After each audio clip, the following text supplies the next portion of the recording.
Welcome to Have You Heard, where we talk about issues at the intersection of agriculture and engineering. Let's get started. Here are your hosts, Morgan Hayes and Josh Jackson.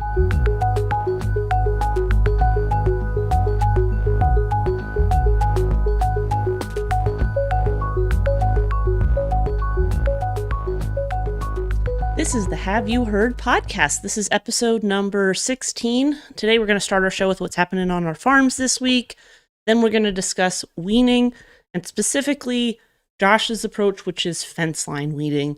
I'm Morgan Hayes, an assistant professor in the Biosystems and Ag Engineering department at the University of Kentucky, focusing on livestock facilities.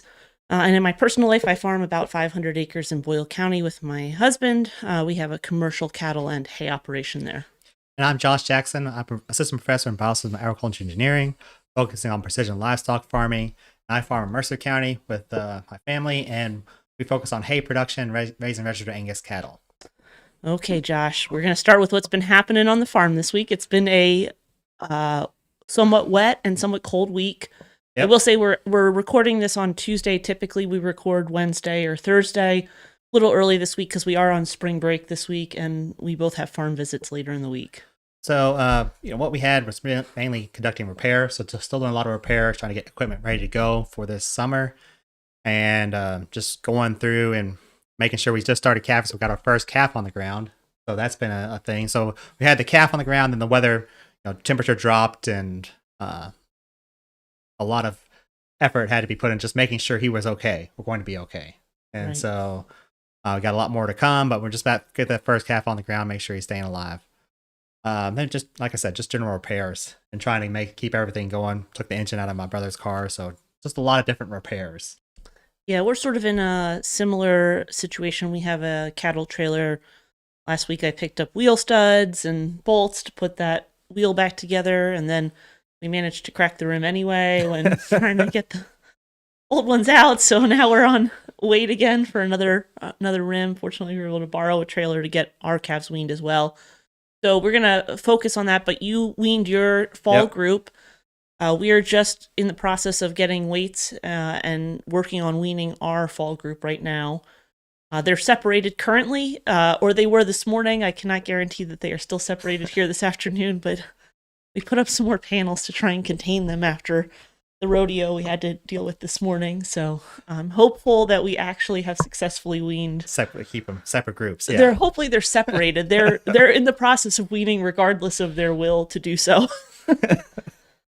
Yeah, we've done fenceline weaning for a number of years now. So traditionally we had put the calves behind our barn, and then we took all the cows at the back 40. And so then you'd have them yelling and screaming, breaking through fence lines, just general destruction, kind of like what you're talking about here. So we went to fenceline weaning where they're there, they can nuzzle. We put a hay bale out for the cows. They can be up close for a couple of days.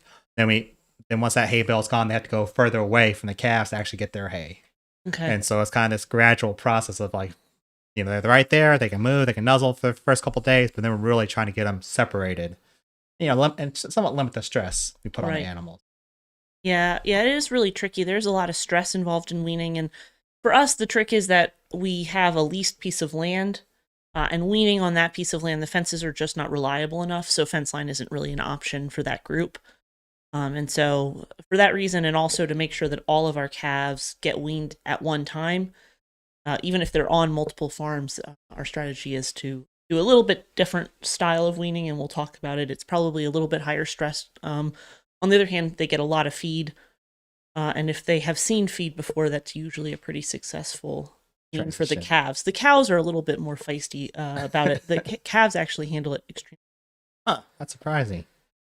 Yeah, for our system, we actually have an electric fence around our calf lot. So around the calf lot, around the bottom actually is an electric fence, a hot wire along the bottom. We have our woven wire fence and electric fence along the bottom just to make sure that the calves don't push too much. Yeah, we did have one calf walk out through a feed panel and then walk out through another set of fencing, and it went to visit cows, not its own mother, but it did visit cows this morning. So unfortunately we got him captured and back in the group, and nothing else made it out. So okay, yeah, push through some panels though? I guess we'll see. It was just single wires. He went under wires. Okay.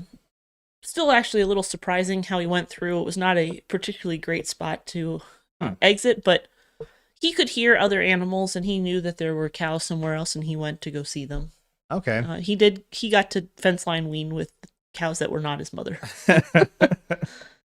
So we'll see. Huh. We just have to manage and do. Yeah, for ours, we like prior to weaning, we actually do a couple of our vaccinations prior to weaning, prior to the stress. Yeah. We usually give our second round of blackleg. So we'll give our first round prior to weaning, then we'll give our second round about 2 weeks after weaning. Yeah. And so on some of them, we've actually done both rounds already. So on some of them where they were born early September, we've already done both rounds. We were able to do both rounds. Right. But we try to get the blackleg in and make sure that's done as quickly as you can. Quickly as we can, yeah. Yeah, and for anyone who doesn't know, blackleg is a disease in cattle. It doesn't usually show up until they're about 6 to 8 months of age. They have to be about 600-ish pounds before it shows up. And they essentially keel over and die very quickly. There's not a lot of indicators that they're going to be sick. They're literally just going to die. And it is something that is endemic in this area. So it is in the ground, it's in the soil. Farms that have had blackleg issues in the past will probably continue to have them, and it's really important we vaccinate for it around here. We vaccinate for it also because we've seen it on our farms. And so one of the things that we do is we also, similar to you, we vaccinate before weaning. Most of our calves have had 2 rounds already, and they will get a 3rd round here just in 2 weeks once we get through the stress of weaning. And we know that their bodies are more receptive to some vaccines. So sort of similar to you, we sort of are on the same page that we get blackleg in early because we've had it on the farm before. Yeah, I mean, it's a challenge. We'll actually also do on some of our heifers, we'll actually go ahead and this upcoming week, we're going to do a pink eye vaccination. So pink eye, it's a big challenge for us during the summer. And so we'll do that as well, in addition to our other vaccinations that they get, typical calf foot vaccination. So are you doing a specialized pink eye, or are you just doing something with some mycoplasma in a more general vaccine that you would already pick up? So it was traditionally been a vaccine that we picked up, and we still had some issues with it. So now it's more a specialized vaccine we have prepared, but our local veterinarian prepares it for us. So trying to get something that's been local and regional that they think may be a problem for this area this upcoming year. So we had traditionally, our pink eye, it's just been a challenge these past couple of years. And so just try to get ahead of that with some vaccination, make it a little less severe. I think that's a good plan. And it seems like we had some pretty good cold snaps this winter, which in theory should help with some of our populations of bugs, I guess, in theory. That's what people tell me anyway. I'm not an expert on that, but I already see flies in my yard, and we have a pond that the neighbors own. I don't have to maintain it, but it is close by a water source, and so sometimes we can see some bugs pretty early in the spring, and I still see a lot of them, so I'm not optimistic that the flies aren't going to be heavy this summer. And if the flies are heavy, the spread of pink eye can be pretty quick. So yeah, I mean, we've seen it, because usually it's 1, 2, 10. It seems like it's just exponential on issue. And so once you get it on the farm, you're just knocked back on your heels, pretty much just trying to recover. So we really try to be as preventative as possible, as much as we can with that. But we did go ahead and take the weights of our calves and our cows, and it was kind of interesting to look at. We analyzed for some of them. I was able to look at that, and just looking at their weights. Our average weight for ours was about 424 pounds, and this is with they have access to creep feed. They do have access to creep feed. And for our heifers, the average was about 440, and our steers, the average was about the calves that were heifers, the average was 440, and our calves that were steers, they were 414. Interesting. And do you have any bull calves in this group? We have any bull calves? I didn't actually get to run those numbers yet. Yeah, that's a whole different group for you, I'm sure, and yep, a whole different location probably as they get weaned. They'll Management style. Yep, they'll move into a bull lot and they'll get managed separately.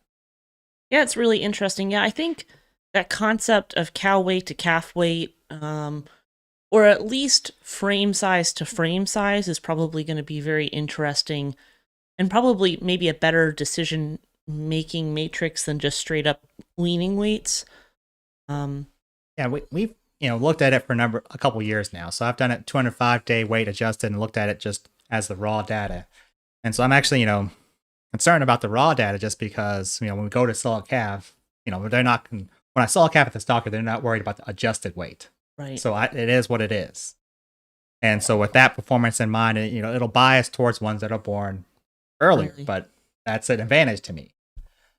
And so there are heifers. If I have calves, the heifers that have calves, we'll allow them a year or two to have calves, and then we'll give them a couple buy years essentially allow them to develop milk production. Yes. In case they aren't really very efficient at this point, or they're still working on putting on body weight instead of putting weight on calves.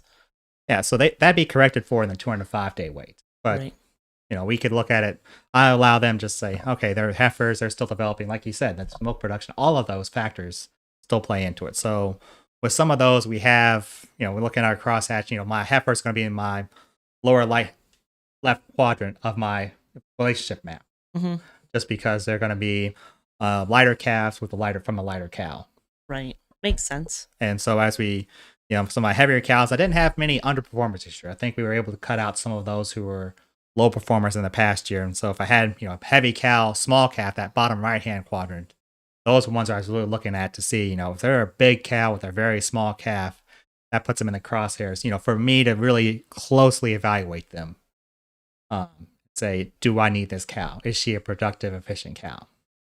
So when you were bringing animals up, and we talk about weights, you and I are both really big on getting weights and making decisions based upon performance of those calves as well as the cows. Is there anything else that you were looking at? Like, the one thing we haven't probably talked about very much is just generally body conformation, things like that. So that does play into it. So, usually the larger animals are going to be a little more meaty looking. They're going to be a stouter boned, heavier made animal. And so when we have our bulls, we have our heifers, we want them to be high performance animals. So we're looking for those ones that have that stocky build, that brood cow prospect. And so I'm looking at these and trying to see which ones are going to be have the most potential as well. So I'm looking at how they walk. Are they sickle hocked? Are they straight, posty legged? The conformation is very important to me as well. So, that's something, we do simplistically, so that we sell on weight, but it's also how they look and how they walk and the feet and legs. Can they get out there and move? And do they have that, for the heifers, do they have that heifer or cow look? Or for steers and bulls, do they have that look as well? Yeah, I think it's very interesting, but I look at an animal and I always look at their head shape and I'm just like, I like that one. It has a nice head on it. And it's a little bit, I think, for calving ease, you don't want really very square heads on an animal. You want sort of a narrower head, and it's a more effeminate look. So sometimes people will prefer a more square head on a bull, but I'm always very hesitant if something has a really large head on a bull. I'm like, I don't really want that coming out of my cow. So I always tend towards more effeminate looking animals, and I know that that's probably just an inherent bias that I have. Like when I look at them, I will always lean that direction. Yeah, I do want my, females to have the feminine look. I want them to have the feminine, smooth shoulder, but I want my bulls to be the muscular, heavy bone, stout and made animals. So it's kind of that. It's paradox for me. I haven't been really, I've always heard the swirl and different aspects of the head shape for the bulls, but for the most part, I was like, well, we'll look at the EPDs, look at performance, and see where they lie. And if you get them up and work them, and there's a problem, and if there's that whirl might reinforce what they already see. If there's a problem, if there's a whirl, if there's distribution, we'll figure it out, and then they'll either sort themselves out, or they'll be calm and they'll get to remain a bull. There you go. Yeah, so I think that makes sense. I think weaning in general is sort of an interesting process for you when you fence line wean. Can you maybe describe, for anyone who's listening, how long it takes to wean an animal, how much falling you have from the cows as well as from the calves? So, for us, we actually wean them right next to my brother's house. So it's kind of funny. He gets to listen to all that. They get to serenade him to sleep, But, they do make some noise when they're going to bawl. And those first 2 days is pretty much the cows and the calves. By day 3, the cows have generally subsided. and it's largely still the calves that are balling. And day 4 and 5, it's still the calves are balling. Sometimes the cow, but for the most part, the cows have moved on. At least for our herd, because we focus on they had that hay bale right there close to the calves, in that same lot where they are adjacent to the calves. They have a hay bale close by, but then by day 2 or 3, it's gone. There's something to clean up, so they're slowly being moved away from the calves, and the cows just have to get used to the fact that they are where they are. And Right. so it seems by day 3 or 4, they've gotten acclimated to it. And we have pretty much the only access they have is kind of this 16-foot gate is kind of where they have to nuzzle. Okay. Otherwise, it's another lot that they don't have access to. It's another lot. Majority of the fence line where the cows would be on the side with the cows is they're separated by another fence line. Another lot is there. Okay. So they have that 16-foot to nuzzle and talk to the calves and do whatever. But then otherwise, we put extra panels there. We have 2 or 3 panels there. We'll put in front of that gate. It's a 14 gauge gate. But we'll put additional panels in front of it just because we don't want anybody really pushing it and trying to get out. Go under or over it. Under, over, whatever it may be. And so the rest of it, like I said, was electrified. And so they do ball for 2 days. It's throughout the night, that first night, and even throughout the night, the second night. But by day 3, generally speaking, cows have kind of moved on, and the calves are still going to occasionally ball, or they're still balling throughout the day. They're still looking for milk, especially first thing in the morning, probably, and then sort of settling down into accepting it over time. And when we feed them, everybody quiets down. All the calves quiet down when we feed them. So we also try to give them additional grain and hay just to make sure they acclimate fairly quickly. And most of them are actually used to the ball waterers too, so they come in there ready to go in that aspect. So, do you ever, for this group, because it's still in the cold season, if you wean on a ball water, but do you ever wean in your fall and leave the balls off and leave it more as an open water? We occasionally, so there's been some years where we've had some calves that may look like they're having trouble with it. We'll go ahead and or knock it down, we'll knock it down. We'll put a tobacco stick in there, break a tobacco stick and put it in there to just force it open. There's ways to put it in there and pry it in there. And so we'll just leave it open. So we had that really cold snap this weekend. We just made sure that it was still broken. Functional. And then once we got past that, we can go ahead and leave it open. Fix it so that it stays open. Makes sense. That's probably a good option, especially if you've got smaller calves or ones that look like they aren't really drinking very well out of the balls. Balls have a good amount of pressure depending on how they're set. Yep. Which is good for cows because otherwise cows play in the water and make a mess. But for the younger calves, it can be challenging for them to get into the ball waterers if there's not a reduced water level. So a lot of times they get to water when they're in with their mothers. The mothers drink down the water and there's a little bit of a gap. So there's not really pressure on that ball. So then the calves can easily drink. So sometimes you have to do something to either break that open or set. So we typically would put a tobacco stick and just modify it enough to make it so that it would stay open. Makes sense. Yeah. So it's a low cost solution. That is a low cost. Ours actually has an adjustment so we can actually drop the level of the balls a little bit, which we sometimes do. Sometimes we just pop off the side if it's warm enough and we'll leave it open. Okay. And that's one of the reasons I like that style of water. Maybe we'll do a whole talk about waterers and our preferences about waterers. That's a whole talk because then you get into tire versus tank, and there's lots of things we could talk about with water tanks. So I don't want to go on that road today, but I think that's really interesting because I think feed, water, and hay, and making sure that the calves take all 3. The cows are going to figure out how to get all 3. I mean, they're a little upset, but they're going to. Now, on the cows, are you really? I know you traditionally do feed slightly through the winter time. Are you now cutting all of those cows off of feed completely? All of them are off feed. So the heifers were getting food. So our heifers and younger females. The younger females were getting feed, and now they're cut off feed, just strictly getting hay. And you want to describe for the audience why that is? Because I think that's kind of an interesting thing that maybe not everyone knows. So, nutritionally speaking, so they have a much higher demand as far as lactation. Lactation is going to take a lot of demand as far as energy and protein is concerned. So when we reduce that demand, then they're just at net energy metabolism. They're just trying to maintain balance and make sure they stay bred. And so that's primarily why we try to reduce that nutritional or supplementation. It's because there's less demand because they don't have to support that calf as well. It's not being diverted. That energy is not being diverted to lactation. That makes complete sense. Yeah, we also will cut off any feed for our cows when we and we can talk about it. But our concern is also that we want to make sure when they come off of milk that they really come off of milk as quickly and safely as they can. They should be already reducing that milk production anyway. But the last thing we want to do is feed them and have them turn up milk again. Yep. Without a calf on them, because that could create some mastitis. Mastitis. So we just cold turkey, no feed when the calves come off. And then possibly if there's something that needs a little bit of nutrient, we can wait a month or 6 weeks out, and then we can give a little bit to bump. Make sure they stay pregnant. To make sure they're pregnant, yeah.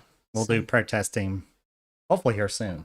Yeah, that's our goal as well. We have about 2 weeks before pregnant testing happens. Then we'll have to talk about our results.